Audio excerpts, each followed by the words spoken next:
الحمدللہ رب العالمین والصلاة والسلام علی سید الانبیاء والمرسلین نبینا محمد وعلی آلہ واصحابہ اجمعین اما بعد قال اللہ تعالی اعوذ باللہ من الشیطان الرجیم یا ایہا الرسل کلوا من الطیبات واعملوا صالحا انی بما تعملون علیم۔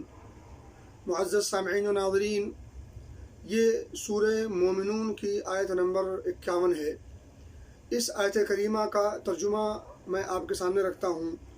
اللہ نے فرمایا یا ایھا الرسل، اے رسولوں کی جماعت، کلوا من الطیبات، طیب پاکیزہ اور حلال چیزیں کھائیں، واعملوا صالحا اور عمل صالح کریں، انی بما تعملون علیم، اور جو کچھ تم کرتے رہے ہو میں اسے بخوبی جانتا ہوں۔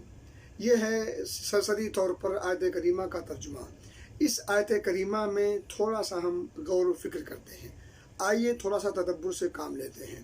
سب سے پہلی چیز اللہ نے کیا کہا؟ یا ایھا الرسل، اے رسولوں کی جماعت، اے رسول، سارے رسولوں کو اللہ رب العزت نے خطاب کیا ہے۔ اب یہاں ایک آدمی سوچ سکتا ہے کہ کیا واقعی سارے رسول کہیں ایک جگہ اکٹھا تھے؟ اللہ رب العزت نے سب کو مخاطب کیا؟ تو میرے بھائی دوستو، صحیح بات تو یہ ہے کہ اللہ رب العزت نے تمام رسولوں کو اکٹھا کر کے نہیں، بلکہ چونکہ تمام رسولوں کی جو اصولی تعلیم ہے وہ ایک جیسی ہے، یعنی اصولی تعلیم اور اسی طرح سے بنیادی جو تعلیمات سارے انبیاء کی ہیں وہ ایک جیسی ہیں۔ ظاہر سی بات ہے اللہ رب العزت نے ہر نبی سے اس طرح کا خطاب کیا ہے، تو اس طرح سے گویا کہ یا ایھا الرسول سے مراد ہر رسول یہاں مکمل طور پر اجتماعی کیفیت نہیں تھی۔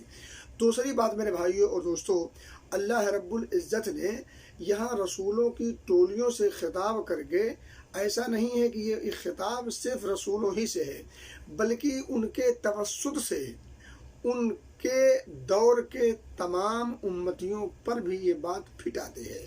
اللہ رب العزت نے یہ خطاب اگرچہ رسولوں کے ساتھ خاص کیا ہے، لیکن اس خطاب میں، اس میسج اور پیغام میں جو حکم ہے وہ عام ہے، تمام بندوں کو یہ چیز محیط ہے۔ اور میرے بھائیو دوستو، عقل حلال اور پاکیزہ اور حلال چیزوں کے تئیں اللہ رب العزت نے کبھی تو انسانیت کو خطاب کیا، یا ایھا الناس کلوا مما فی الارض حلالا طیبا، اور کبھی صرف مومنوں کو خطاب کیا، یا ایھا الذین آمنوا کلوا من طیبات ما رزقناکم۔ تو میرے بھائی دوستو، یہ تھا یا ایھا الرسل کے حوالے سے۔ اس کے بعد آتے ہیں، چلتے ہیں کلوا من الطیبات۔ کلوا من الطیبات، یہاں بعض لوگوں نے ترجمہ یہ کیا ہے کہ پاکیزہ چیزیں کھائیں، لذت والی چیزیں کھائیں، اور بعض لوگوں نے حلال سے اس کا ترجمہ کیا ہے۔ اور یہ دونوں اگر دیکھا جائے تو دونوں ایک ہی جیسا ہے، ان دونوں میں کوئی خاص تفاوت نہیں ہے، کیونکہ جو پاکیزہ اور لذت والی چیزیں ہوتی ہیں وہ حلال ہی ہوتی ہیں۔ جو حلال ہوتی ہیں ان میں پاکیزگی بھی ہوتی ہے اور لذت بھی ہوتی ہے۔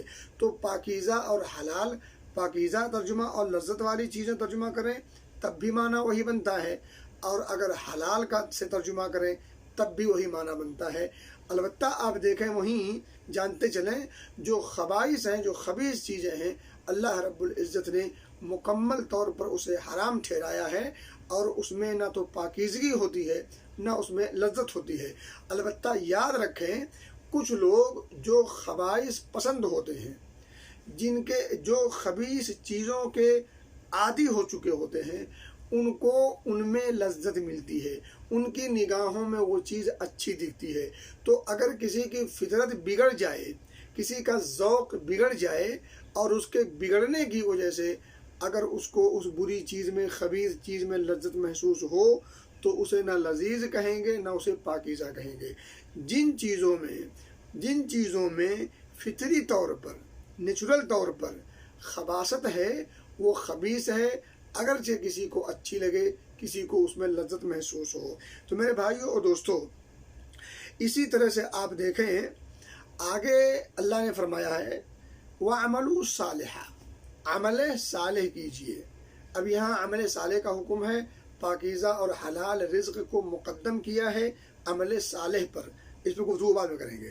تو عمل صالح کا حکم ہوا ہے۔ عمل صالح کہتے کسے ہیں؟ اس میں دو چیز ضرور ذہن میں رکھیں۔ ایک تو یہ ہے کہ عمل صالح ہر وہ عمل ہے جو صرف اور صرف اللہ رب العزت کی رضا کے لیے ہو اور صرف نبی اکرم صلی اللہ علیہ وسلم کی سنت اور آپ کی اتباع کے مطابق ہو، یعنی اللہ کے رسول صلی اللہ علیہ وسلم کی سنت کے مطابق جو کام ہوگا وہ عمل صالح کہلائے گا۔ البتہ یاد رہے کہ اس میں اللہ رب العزت کی رضا جوئی، اس کی خوشنودی کی خاطر یعنی اخلاص کے ساتھ کیا گیا وہ عمل ہو۔ تو میرے بھائیوں اور دوستوں، یہ ہوا عمل صالح۔ اچھا، عمل صالح کسی کے ذہن کے، کسی کی سوچ کے حساب سے نہیں ہوتا کہ کسی کو اگر اچھا دکھے تو وہ اچھا ہے نا۔ عمل صالح میں ضروری ہے کہ وہ قرآن و حدیث کے موافق ہو۔ کسی کی عقل کے موافق ہونا یہ ضروری نہیں، لیکن کتاب و سنت کے موافق ہونا ضروری ہے۔ میرے بھائیوں اور دوستو، بدعات و خرافات جو ہوتا ہے، بدعات و خرافات کے جو رسیہ جو لوگ ہوتے ہیں، ان دونوں چیزوں پر اگر آپ غور کریں تو بدعات و خرافات کی ایجاد جو لوگ عموماً کرتے ہیں وہ نیک نیتی کے ساتھ کرتے ہیں، جو اس پر عمل پیرا ہوتے ہیں وہ بھی عموماً نیک نیتی کے ساتھ ہوتے ہیں، اچھی سوچ اور اچھی فکر کے ساتھ ہوتے ہیں، لیکن چونکہ کتاب و سنت کے وہ خلاف ہوتا ہے، اس کے موافق نہیں ہوتا، تو وہ دیکھنے میں کتنا بھلا کتنا اچھا کیوں نہ لگے، وہ کام صحیح نہیں ہو سکتا۔ تو میرے بھائیو دوستو، کہنے کی بات یہ ہے کہ آپ اہل بدعات کے یہاں دیکھیں تو بدعات کے یہاں آپ عموماً دیکھیں گے کہ اہل بدعات اتنا اہتمام فرائض اسلام کا نہیں کرتے، اتنا سنن اور مستحبات کا اہتمام نہیں کرتے جتنا اہتمام وہ بدعات و خرافات کا کرتے ہیں۔ تو کہنے کی بات یہ ہے کہ عمل صالح کرنا ہے اور عقل حلال کے ساتھ۔ آگے اللہ نے فرمایا، انی بما تعملون علیم، یقینی طور پر میں ان چیزوں کو اچھی طرح سے جانتا ہوں جو کچھ تم کر رہے ہو، جو کچھ تم کرتے ہو۔ اب آئیے میں ایک جو اصل نقطہ ہے وہ میں آپ کو سمجھاتا چلوں۔ اس میں اصل نقطہ ایک تو ہے عقل حلال اور دوسرا یہ ہے عمل صالح۔ عقل حلال میں ایک بات یاد رکھیں کہ وہ چیز جو آپ کھا رہے ہوں، استعمال کر رہے ہوں، وہ حلال بھی ہو اور حلال طریقے سے آئی ہو۔ مثال سے سمجھیں، جیسے مثال کے طور پر مرغی کا کھانا حلال ہے، مرغی حلال ہے، لیکن اگر وہ مرغی چوری کی ہو تو وہ حرام ہے۔ تو وہ چیز بھی حلال ہو اور حلال طریقے سے آئی ہو۔ اب اسی طرح سے اب میں ایک مثال اور دے دوں، مرغی حلال ہے، مرغا حلال ہے، لیکن اگر اس مرغے کو اللہ کے علاوہ کسی اور کے نام پر ذبح کر دیا جائے تو وہ حرام ہو جائے گا۔ آپ نے مرغا خریدا، مرغا حلال ہے، خریدا اپنے جائز اور گاڑھی کمائی سے، آپ کا خریدنا حلال ہے، لیکن اگر اس مرغے کو آپ نے اللہ کو چھوڑ کر اللہ کے کسی مقرب بندے کے نام سے ذبح کیا تو اس کا کھانا حرام ہے۔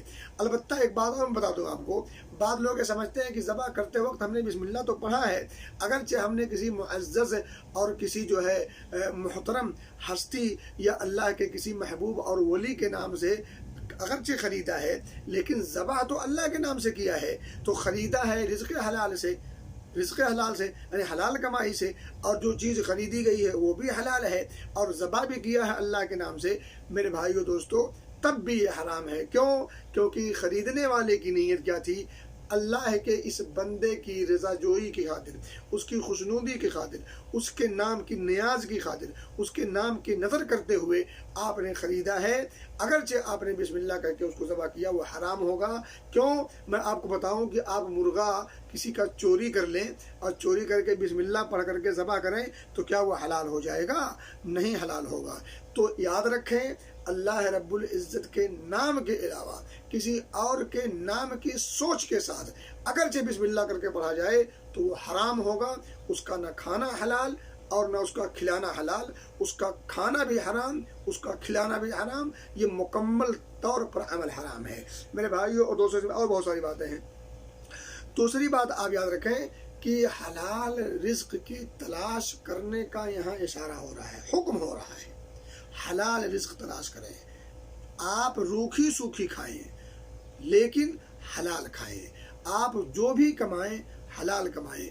آپ کو پتہ ہوگا کہ رسولوں کی جماعت میں سے داؤد علیہ السلام کے بارے میں آپ کو پتہ ہوگا، ان کے بارے میں ملتا ہے، بخاری کے اندر موجود ہے کہ وہ اپنے ہاتھ کی کمائی کو استعمال کرتے تھے، کھاتے اور پیتے تھے. اور آپ صلی اللہ علیہ وسلم کا فرمان ہے، صحیح مسلم کی روایت ہے کہ جتنے انبیاء آئے ہیں سارے انبیاء نے اپنی قوم کی بکریاں چرائی ہیں. خود نبی مکرم صلی اللہ علیہ وسلم نے اپنی قوم کی بکریاں چند قیرات کے عوض میں چرائی ہیں اور اس سے اپنے رزق کا انتظام کیا ہے. تو کسب حلال ازحد ضروری ہے. حلال رزق اور کمائی اس کا خاص خیال ضروری ہے. اس کے بغیر کوئی چارہ کار نہیں. میرے بھائیو دوستو، یہ جو سود خوری، رشوت خوری اور جو ہے جو اسمگلر لوگ کام جو کرتے ہیں اور طرح طرح کے جو کام کرتے ہیں، یہ حرام خوری کی لت میں پڑ چکے ہوتے ہیں. اور پھر یہ سارا اس تمام ذرائع سے حاصل کیا ہوا مال حرام ہے، اس کا استعمال حرام خوری ہے. ماحول میں، سماج میں اگرچہ ایسے لوگوں کو لوگ قدر کی نگاہ سے اور عزت کی نگاہ سے جانے انجانے میں یا بصورت مجبوری یا جس بھی شکل میں کرتے ہوں، بہرحال رب کی نگاہ میں یہ ذلیل ہیں. یہ یاد رکھیے، اللہ کی نگاہ میں وہ لوگ جلیل ہیں. جی مولا جلیل، وہ لوگ جلیل ہیں. اللہ کی نگاہ میں وہ لوگ محبوب ہیں. اور اللہ رب العزت ایسے لوگوں کی قدر کرتا ہے جو حلال رزق کی تلاش میں رہتے ہیں، حلال رزق کو استعمال کرتے ہیں. ان لوگوں کی، وہ لوگ اللہ رب العزت کی نگاہ میں ذلیل ہیں، ذلت والا ذلیل ہیں. اللہ کی نگاہ میں ایسے لوگوں کی کوئی قدر نہیں، نہ ان کے عمل کی کوئی قدر ہے جو رزق حرام میں پلے رہتے ہیں اور اسی سے ان کی نشو و نما ہوتی ہے اور اسی میں وہ پلتے اور بڑھتے ہیں. تو یاد رکھیے، اللہ کی نگاہ میں جو عمل محبوب ہے اس کو سمجھیں اور اس پر عمل پیرا ہونے کی کوشش کریں. دنیا کی چمک دمک میں نہ پڑیں. اور اسی طرح سے جو کام اللہ رب العزت کی نگاہ میں محبوب نہیں بلکہ مبغوض ہے، اللہ رب العزت کی نگاہ میں ایسے کام کی قدر نہیں بلکہ اللہ ایسے لوگوں اور ایسے کاموں سے نفرت اور کراہت کرتا ہو، ایسی چیزوں سے بچنے کی پوری کوشش کریں. اگرچہ دنیا میں آپ کے پاس عیش و عشرت کا سامان مہیا اور میسر نہ ہو سکے. میرے بھائیو اور دوستو، یہیں ایک بات اور جانتے چلیں جو مجھے اصل بتانا ہے، وہ یہ کہ رزق حلال اور اسی طرح سے عمل صالح، ان دونوں کا آپس میں بڑا گہرا ربط و ضبط ہے. ان دونوں کا آپس میں چولی دامن کا ساتھ ہے. یہ دونوں ایک گاڑی کے دو پہیے ہیں. ان دو پہیوں میں سے اگر کسی ایک پہیے میں خرابی آئے گی تو گاڑی چلنے سے قاصر رہے گی. جو رزق حلال اور عمل صالح، ان دونوں کا آپس میں بڑا گہرا ربط و ضبط ہے. اور ان دونوں کا جب گہرا ربط و ضبط ہے تو یہ دونوں آپس میں ایک دوسرے کے معاون بھی ہیں، مددگار بھی ہیں. آپ کے پاس عمل صالح ہوگا کب؟ جب رزق حلال ہو. رزق حلال ہوگا جب، تب ہوگا عمل صالح. یعنی اگر رزق حلال نہیں تو عمل صالح آپ کی زندگی میں نہیں پایا جائے گا. اگر عمل صالح آپ کی زندگی میں پایا جاتا ہے تو یقیناً آپ کی زندگی میں رزق حلال ہوگا. اور میں آپ کو بتا دوں کہ جہاں رزق حلال ہوتا ہے، رزق حلال عمل صالح پر ابھارتا ہے اور عمل صالح رزق حلال پر ابھارتا ہے. تو میں نے کہا نا کہ ان دونوں کا آپس میں گہرا ربط و ضبط ہے. دوسرا ایک کی ہیلپ اور مدد اور تعاون بھی کرتا ہے اور ان دونوں کا آپس میں بڑا گہرا رشتہ ہے. ان دونوں میں سے کسی ایک میں خامی پائی جائے گی، رشتہ کٹ جائے گا. رزق حلال اگر نہیں ہے تو عمل صالح کی توفیق نہیں ملتی. عمل صالح اگر نہیں ہے میرے بھائیو دوستو تو ایسے لوگوں کی زندگیوں میں رزق حلال کی توقع کم ہوتی ہے. تو ان دونوں کا آپس میں جو یہ ربط اور ضبط ہے، ان دونوں کا جو آپس میں گہرا مضبوط رشتہ ہے، اس رشتے کی حقیقت کو سمجھنے کی ضرورت ہے. میرے بھائیو اور دوستو، آئیے میں آپ کو ایک قول سناؤں. حضرت سفیان ثوری رحمۃ اللہ علیہ نے ایک آدمی کو نصیحت کرتے ہوئے فرمایا، اور انہوں نے کہا کہ اللہ رب العزت نے جو حلم کا، اللہ رب العزت حلیم ہے، وہ اپنے غصے کو کنٹرول کر لیتا ہے، وہ انتقام لینے میں اپنے آپ کو کنٹرول کر لیتا ہے، انتقام لینے میں وہ جلدی نہیں کرتا، بندے کو چھوٹ اور ڈھیل دیتا رہتا ہے اور اسی طرح سے اسے سنورنے کے مواقع دیتا رہتا ہے۔ تو میرے بھائیوں اور دوستوں، انہوں نے نصیحت کرتے ہوئے کہا کہ اگر معصیت پر اگر اللہ رب العزت نے اپنا حلم کرتے ہوئے تمہیں ڈھیل دی یا چھوٹ دی یا موقع دیا ہے تو اس کی وجہ سے تم جری مت ہونا، اس کی وجہ سے تم معصیت میں مزید مت پڑے رہنا، اس ڈھیل کو اپنے لیے سنہری موقع سمجھنا، نہ کہ اس ڈھیل کو اپنے لیے برائی میں پڑنے کا موقع سمجھنا۔ کیونکہ اللہ رب العزت نے اپنے انبیاء کو معصیت اور حرام اور ظلم ان تمام چیزوں سے منع کر دیا ہے۔